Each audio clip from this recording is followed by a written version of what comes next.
Oi, gente querida, tudo bem com vocês? E o tema de hoje é a batalha do Armagedon, tá? Essa palavra Armagedon é uma palavra que já virou de domínio público, né? Todo mundo sabe que quando fala de Armagedon é alguma coisa catastrófica e alguma coisa que está no fim das coisas, né? No fim de tudo. Mas hoje vocês vão começar a aprender como é que vai ser esta que vai ser a maior batalha de todos os tempos, a batalha do Armagedon. O texto da palavra sobre o qual a gente vai meditar hoje está lá em Apocalipse capítulo 19. Os primeiros 10 versículos nos mostram que o anúncio do Armagedon traz um júbilo, uma festa no céu, gente. Tá? Por quê?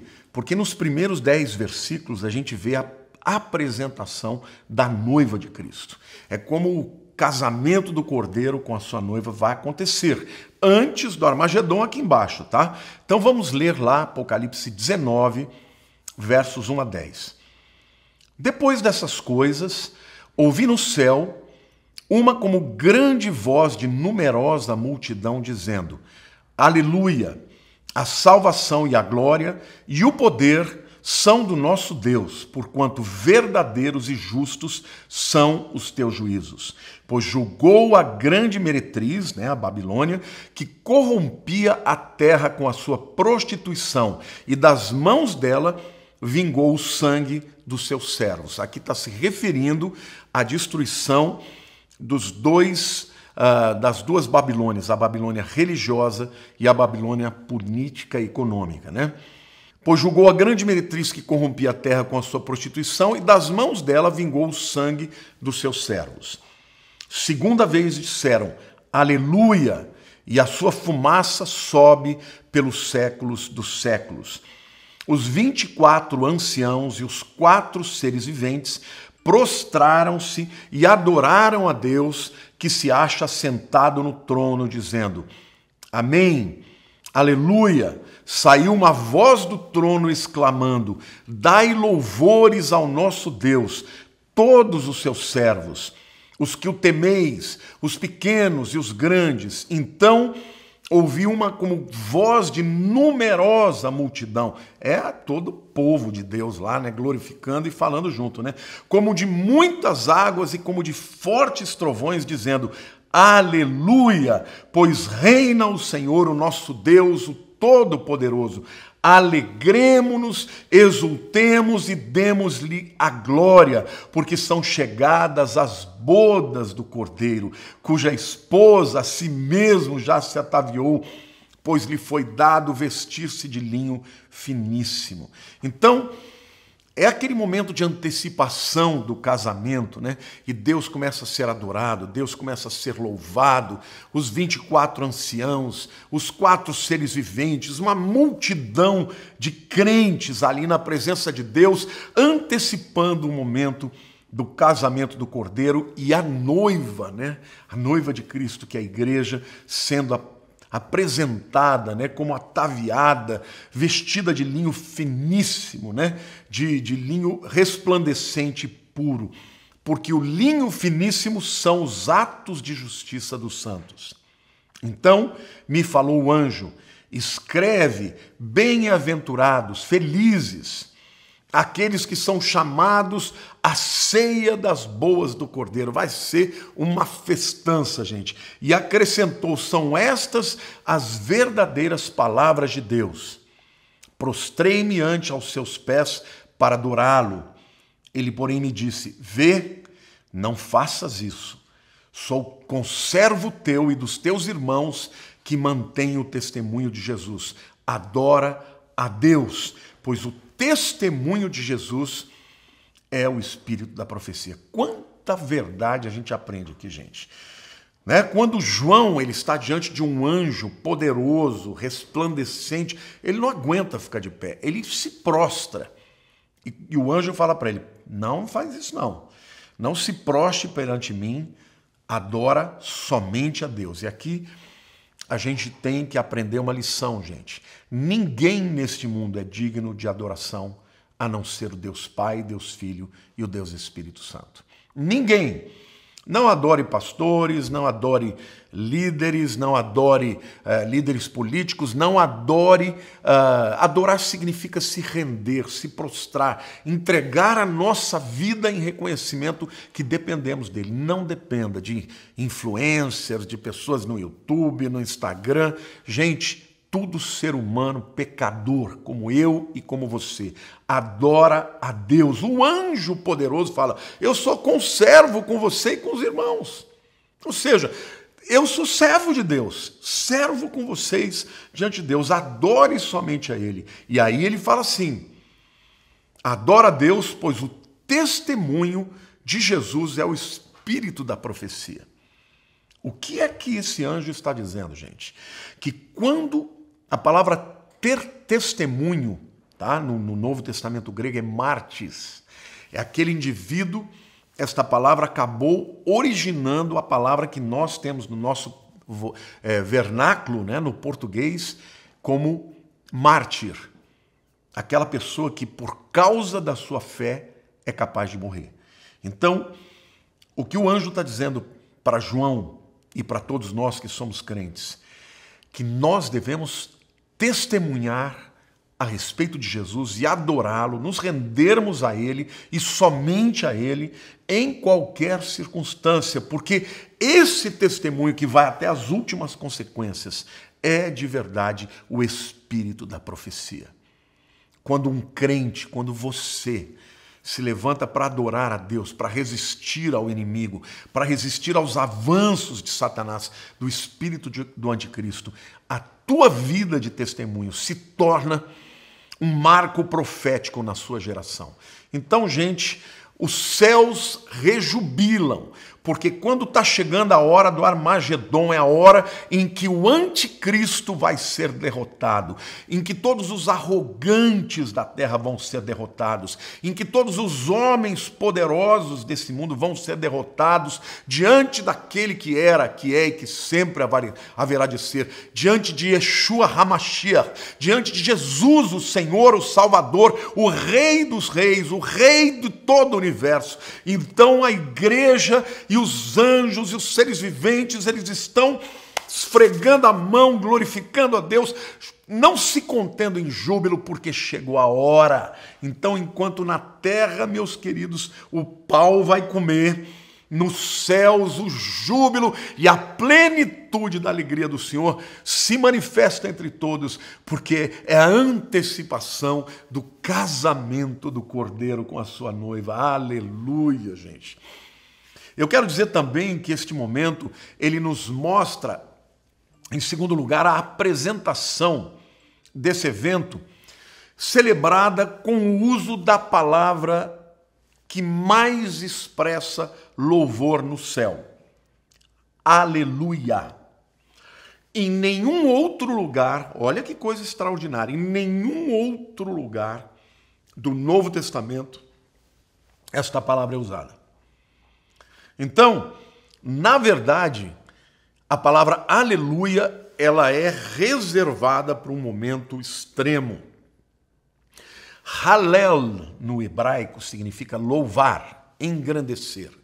Yah é o nome do nosso Deus, né? Que ele se revelou para Moisés, Yahvé, ou Yahweh, ninguém sabe exatamente a pronúncia disso. Mas aleluia significa engrandecido, louvado seja este Deus, o Deus da aliança, o que era e que haverá de ser o mesmo, né? Então, no Velho Testamento, ela aparece 24 vezes, todas elas no livro de Salmos.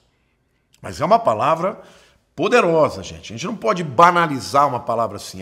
Você tem que entender o que você está dizendo quando você fala aleluia. E ela é usada neste momento, no momento supremo, momento extremo, para celebrar a vitória do Cordeiro sobre a prostituta e para celebrar o casamento com a noiva. Então, é aquela história, né? Os indivíduos na terra que não creram em Jesus vão ser destruídos juntamente com a prostituta, com o sistema religioso e econômico da Babilônia, que é o sistema do anticristo. Já a igreja que disse sim para Jesus, né? Esta estará celebrando o casamento do Cordeiro com a sua noiva. Lá em Apocalipse 19, versículo 8 diz assim: pois lhe foi dado vestir-se de linho finíssimo, resplandecente e puro, porque o linho finíssimo são os atos de justiça dos santos. Gente, linho nas Escrituras é o tecido que fala de pureza e de santidade. Há um grande professor, teólogo, estudioso na área de Apocalipse, chamado Charles Ryrie, que deu aula, não sei se ele está vivo ainda, mas acredito que sim, lá no seminário de Dallas, no Texas. Ele escreve algo muito bonito que eu vou ler para vocês no seu livro Revelation, ou Apocalipse. Vamos lá. Ele diz assim: a veste da noiva é de fino linho, que é explicado como a justiça dos santos. Em outras palavras, a veste da noiva é feita a partir dos atos de justiça feitos na vida. A noiva é noiva de Cristo por causa da justiça de Cristo. A veste da noiva é por causa da justiça dos santos. Está no seu livro Revelation, página 111. Olha que approaching, que abordagem interessante que ele dá. Ele diz o seguinte, que nós nos tornamos a noiva de Cristo não por algo que fizemos. É pela graça, somente pela graça de Jesus. Ele nos transformou em justificados para estarmos à altura deste casamento. Mas a veste que nós vamos vestir lá é a veste que nós mesmos, através dos nossos atos de justiça, nós fazemos, construímos ou tecemos, ou não sei qual o verbo que a gente usa para quando alguém faz o vestido, que nós fazemos o vestido para nós mesmos, o vestido que nós vamos usar no dia das bodas do Cordeiro. O Dr. Lehman Strauss, ele escreve assim: já ocorreu a vocês que no casamento da noiva do Cordeiro, cada um de nós estará usando a veste que nós mesmos fizemos ou preparamos? Não é lindo isso, gente? É como você está indo para o seu casamento com uma veste que você mesmo fez. E que veste é essa? São os atos de justiça dos santos. De maneira prática, gente, o que Deus se importa? O que Deus espera de nós? Que tudo que nós façamos seja para a glória de Deus. Que tudo que nós façamos seja para cumprir o seu propósito. Que tudo que nós vivamos nesse mundo seja para estabelecer o reino de Deus. Então, é o amor ao próximo. Basicamente, muita gente me pergunta: pastor, o que é o galardão? Eu vejo o galardão como aquela recompensa que todo crente vai receber. A salvação é pela graça, não é por obra alguma, mas os galardões nos céus são os atos de justiça. Então, eu acho que tudo que você faz para a glória de Deus, por amor a Deus, é ato de justiça. Ou tudo que você faz por amor ao próximo, aquele a quem Deus ama, isto também é ato de justiça. Então, na minha maneira de entender, quantas pessoas eu alcancei na internet, quantos sermões que eu preguei, essas coisas não trarão nenhum galardão. O galardão vai ser avaliado em cima de qual a motivação que eu fiz. Foi para a glória de Deus? Então, se foi para a glória de Deus, terá galardão. Foi para abençoar a vida de alguém? Então, isto também terá galardão. Então é isso, gente. Esse primeiro momento da guerra e da batalha do Armagedon é precedido pelo céu em júbilo. Uma festança está se preparando, gente. E a festança e o casamento do Cordeiro antecede a guerra. Porque quem é que vem, que aparece nos céus, em Apocalipse 19, Jesus montado num cavalo branco, escrito com um nome na sua coxa, dizendo Rei dos Reis, Senhor dos Senhores, e juntamente com ele um exército incontável dos seus santos. Quem são? Somos nós, meus irmãos. Nós, aqueles que foram remidos, aqueles que confessaram a Jesus como Senhor e Salvador da sua vida, nós que falamos, vem Jesus, eu sou pecador, eu preciso da tua graça, Senhor, entra na minha vida, muda a minha história. Somos nós que estaremos ali vestidos com o Senhor, vindo para esta grande peleja e para testemunharmos e para participarmos da peleja que destruirá de uma vez para sempre, né? O anticristo, o falso profeta e os seus intentos. Mas, em segundo lugar, o capítulo 19, versículos de 11 a 21, vão falar de um outro tipo de festa, viu, gente? Aqui é até um eufemismo, né? É uma festa violenta que vai ter na terra. Na verdade, é uma guerra que nunca houve igual. Uma guerra que tem proporções extraordinárias. Nunca houve tanto ódio, nunca houve tanta intenção, nunca houve tantos aliados contra Deus, nunca houve tantos derrotados diante do Senhor. Então vamos ler lá Apocalipse 19, versículos 11 a 21. Vi o céu aberto, e eis um cavalo branco. O seu cavaleiro se chama Fiel e Verdadeiro, e julga e peleja com justiça. Na primeira vinda de Jesus, ele veio como cordeiro para morrer. Se entregou. Ele disse, ninguém toma a minha vida. Eu voluntariamente a dou. Jesus se entregou. Quando Pedro passou a mão na espada e cortou a orelha do mal, que ele falou, eu não poderia pedir agora, Pedro, e o meu pai não mandaria as miríades de anjos, legião de anjos? Eu estou entregando a minha vida. Então, na primeira vinda, ele veio como cordeiro, não murmurou, não se defendeu, não lutou para evitar o seu destino. Mas na segunda vez, ele virá como juiz, ele virá como um guerreiro que julga e peleja com justiça. Ele se chama Fiel e Verdadeiro e julga e peleja com justiça. Os seus olhos são chama de fogo. Na sua cabeça há muitos diademas. Diadema é um tipo de coroa, né? Tem um nome escrito que ninguém conhece senão ele mesmo.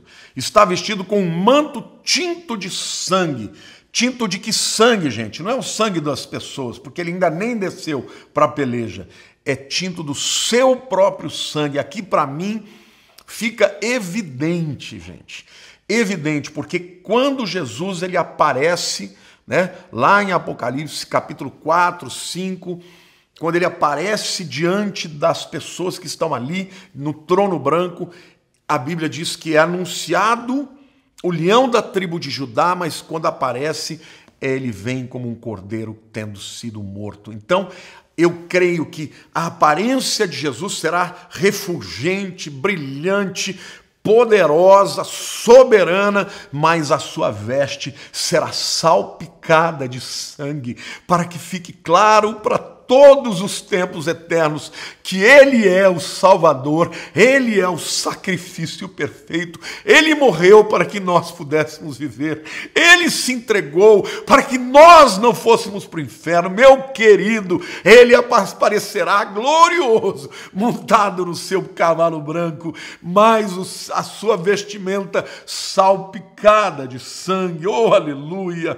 E o seu nome se chama o Verbo de Deus. E seguiam os exércitos que há nos céus. Ali vai ter anjos, ali vai ter redimidos. E a Bíblia diz, né? Montando os exércitos, montando os cavalos brancos com vestiduras de linho finíssimo, branco e puro. Sai da sua boca uma espada afiada. A Bíblia diz que a palavra de Deus é como espada, mais afiada do que qualquer espada de dois gumes que corta dos dois lados. Querido, a palavra de Deus que tem poder para chamar a existência. Oh Deus, todo o universo, como diz no latim, ex nihilo, do nada. Deus chama a existência, haja luz e houve luz. Oh Deus, esta mesma palavra que constrói, agora virá para ser juízo, para com ela ferir as nações. E ele mesmo as regerá com cetro de ferro e pessoalmente pisa o lagar do vinho do furor da ira do Deus Todo-Poderoso. Uau! Uau! Gente, o juízo que virá sobre as nações, a figura, a metáfora aqui que Deus dá para João é de um lagar. O que era um lagar? O lagar era um tanque circular, onde as uvas maduras eram colocadas. Mas para produzir aquele vinho, as pessoas entravam no lagar e pisoteavam, literalmente esmagavam as uvas, para que dali eles tirassem o suco, e depois esse suco também era feito para se tornar vinho. Então, quando Deus usa essa metáfora, gente, é porque ele vai esmagar todos os seus inimigos. Ele diz, e pessoalmente pisa o lagar do vinho do furor, da ira do Deus Todo-Poderoso. Tem no seu manto e na sua coxa um nome escrito, Rei dos Reis e Senhor dos Senhores. Então vi um anjo posto em pé no sol e clamou com grande voz, falando a todas as aves que voam pelo meio do céu: vinde, reuni-vos para a grande ceia de Deus, para que comeis carnes de reis, carnes de comandantes, carnes de poderosos, carnes de cavalos e seus cavaleiros, carnes de todos, quer livres, quer escravos, tanto pequenos quanto grandes.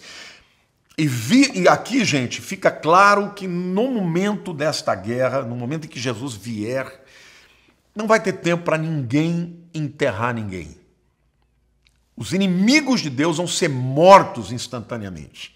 E os seus corpos serão entregues para que os abutres, as aves, venham comer. E aqui, como diz tudo, né? Carne de reis, de comandantes, ou seja, não importa a tua patente, o tamanho, ou vai ser de Jesus e vai vencer essa guerra, ou vai ser inimigo e vai ser morto, gente. Carnes de poderosos, carne de cavalos e seus cavaleiros, carnes de todos, livres, escravos, pequenos e grandes.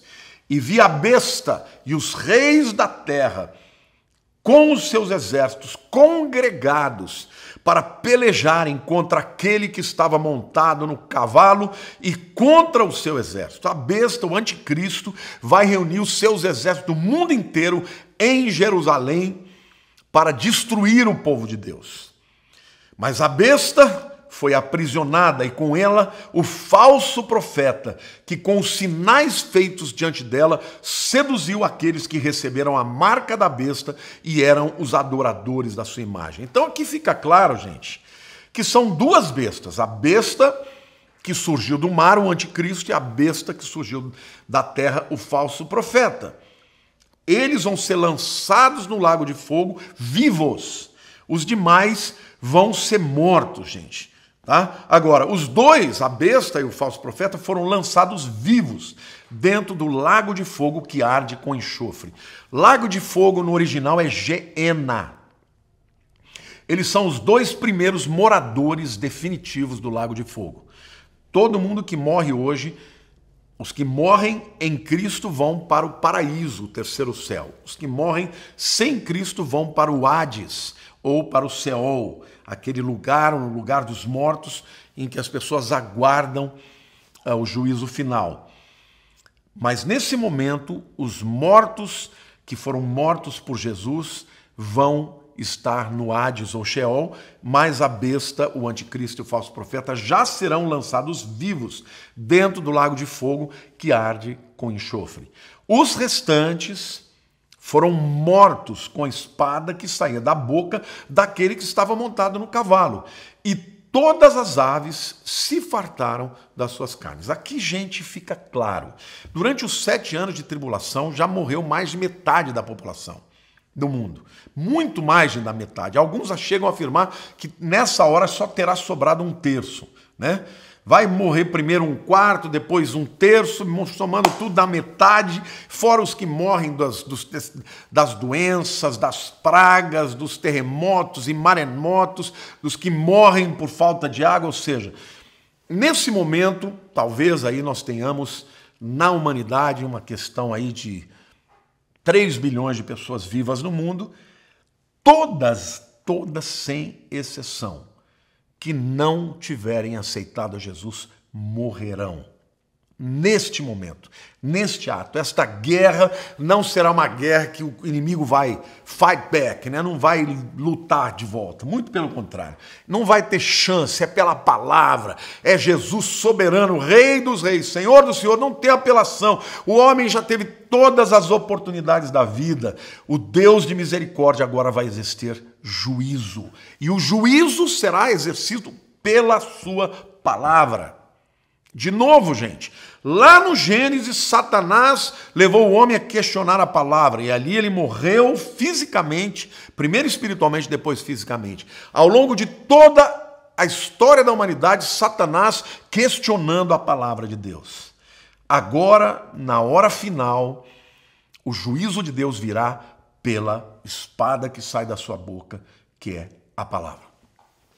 Agora, queridos, o Espírito Santo, ele escolheu cuidadosamente 5 autores para descreverem esta que é a mais famosa de todas as batalhas da Terra, o Armagedon.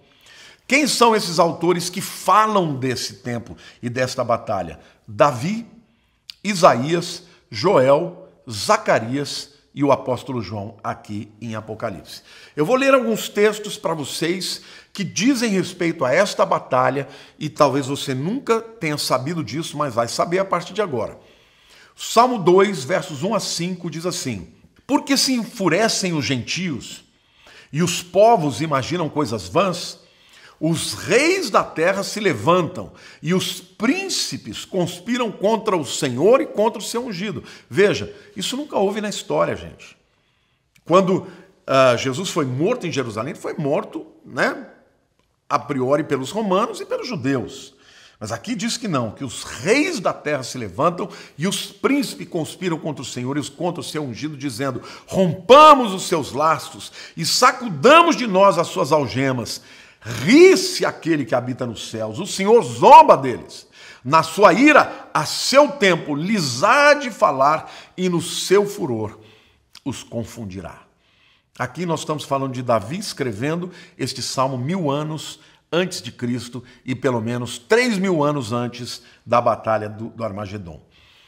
O versículo 9 de Salmo 2 também diz: com vara de ferro as regerá e as despedaçarás como um vaso de oleiro. Aqui é o salmista falando com o próprio Deus, né? E quando que o Senhor vai reger com vara de ferro, né? E que vai despedaçar como um oleiro faz com o seu vaso? No dia da batalha do Armagedon. Segundo herói, né? O segundo personagem que fala deste momento aqui é Isaías. Isaías 63, versículos 3 a 6. E eu estou lendo esses textos porque eles descrevem como é que vai ser esse lugar e essa batalha. O lagar, eu o pisei sozinho. De novo, olha, está usando a mesma figura. Né? Lá em Apocalipse 19 fala que ele pisa o lagar do furor e da ira do Deus Todo-Poderoso. Aqui é Deus falando, né? O lagar, eu o pisei sozinho.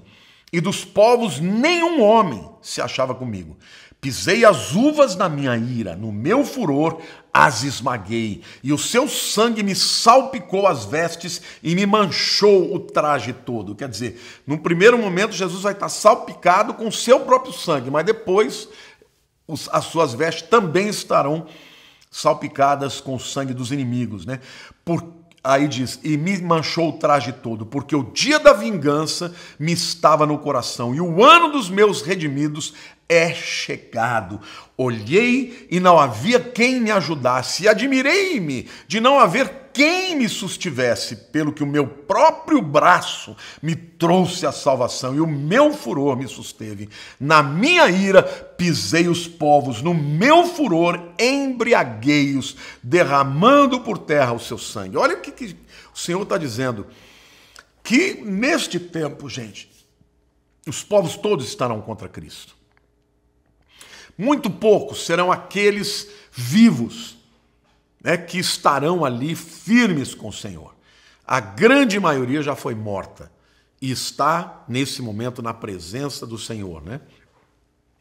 Mas aqui a gente vê o Senhor falando de novo, né, da sua ira, do seu lagar, da sua luta, e que os povos seriam julgados e destruídos. Em terceiro lugar, nós temos Joel.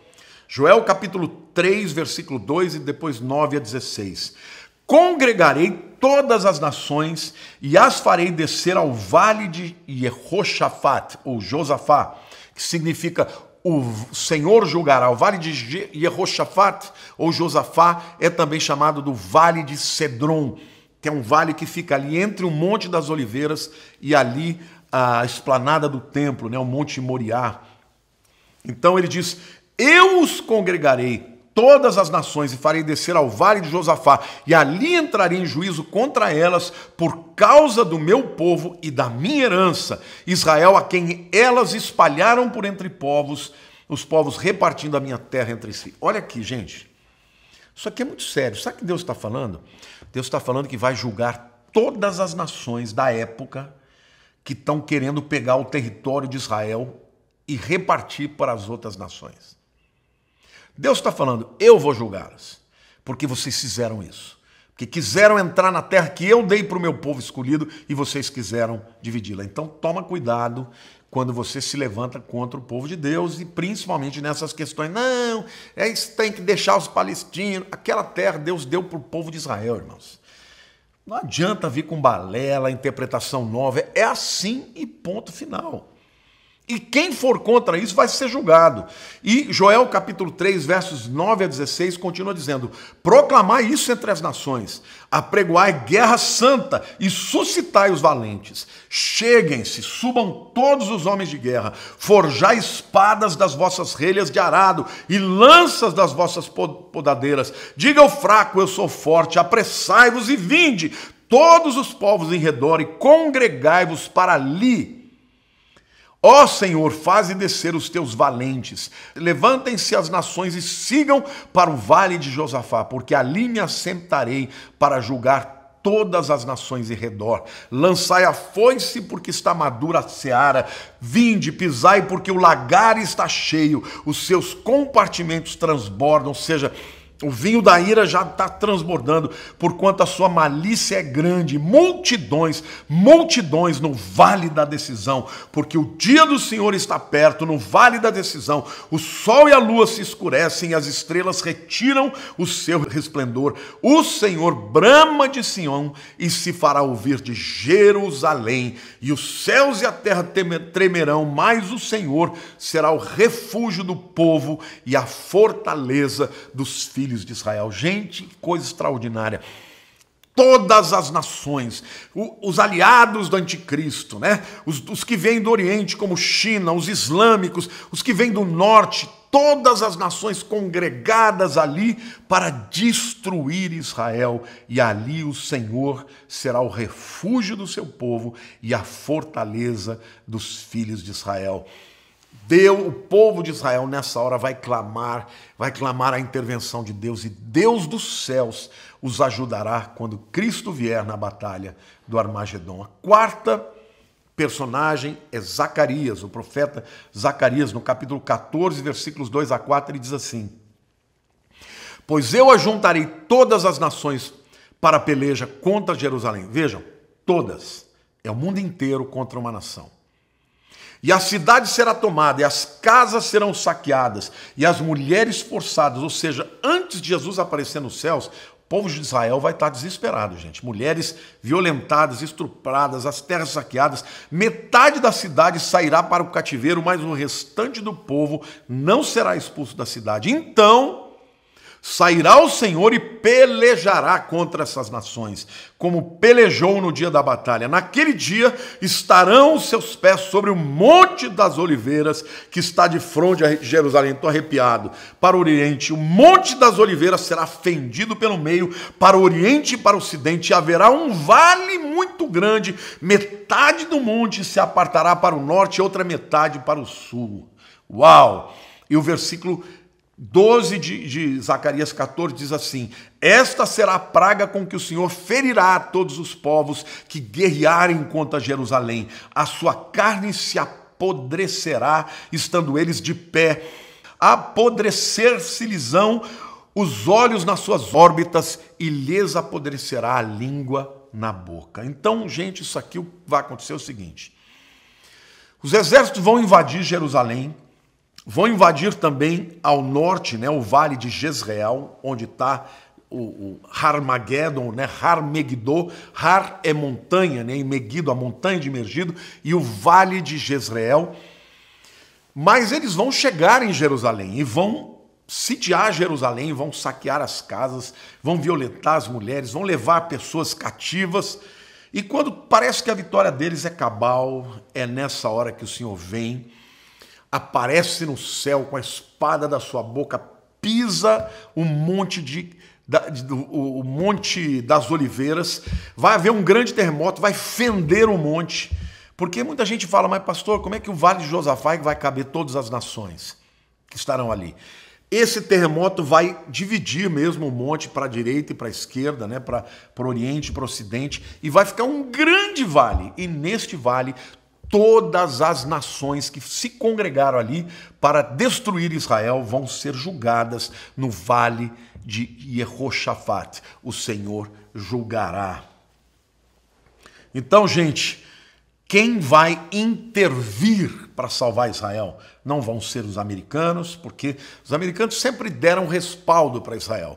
A nação mais poderosa do mundo, nessa hora, até os americanos estão contra Israel.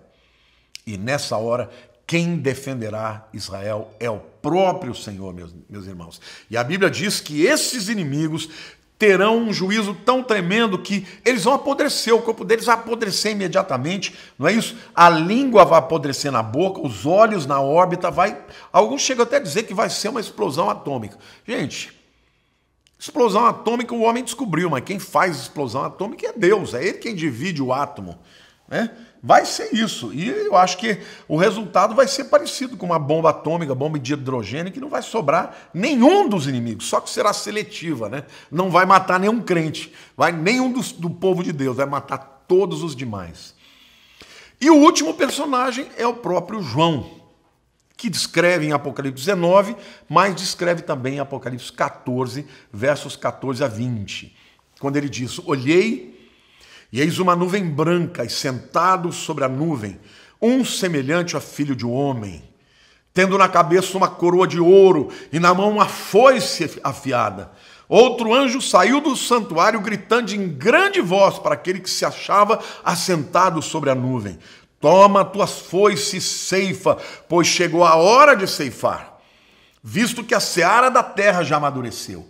E aquele que estava sentado sobre a nuvem passou a sua foice sobre a terra, e a terra foi ceifada.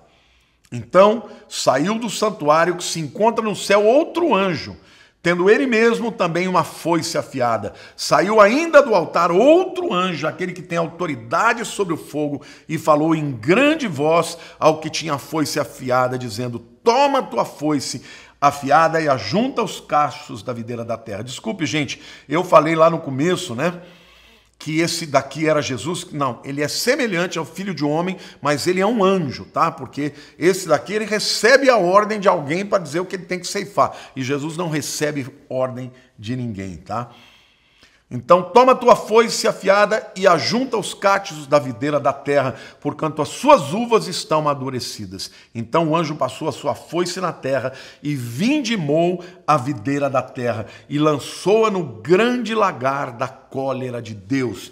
E o lagar foi pisado fora da cidade e correu sangue do lagar até o freio dos cavalos, numa extensão de 1.600 estádios. Veja o tanto de sangue que vai ser derramado. É uma metáfora, obviamente, né?